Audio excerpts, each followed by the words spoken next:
কেমন আছেন সবাই? শর্টকাট রান্নাঘরে আপনাদের স্বাগত জানাই। তো আজকে আমরা এই শীতের দিনে রোদে বসে সবাই মিলে আত্মীয় স্বজন ছিল, তো আমরা তৈরি করেছি মুড়ি মাখা, ঝালমুড়ি।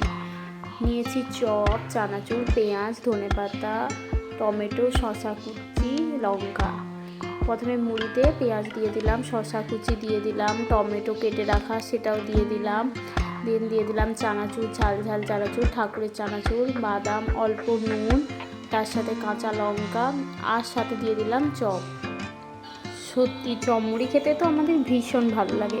তো তোমাদেরও যদি কারো এরকম মশলা মুড়ি মাখা খেতে ভালো লাগে তাহলে আমাকে কমেন্ট করে জানাও।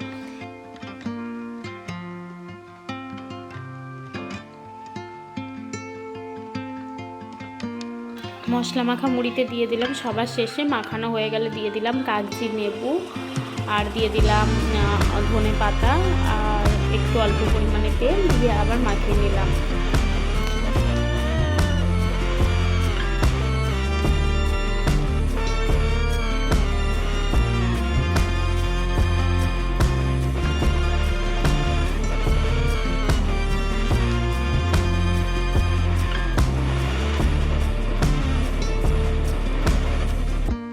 তো সবাই ভালো থেকো, সুস্থ থেকো, নিজের যত্ন নিও। Thanks for watching. Subscribe please. Thank you.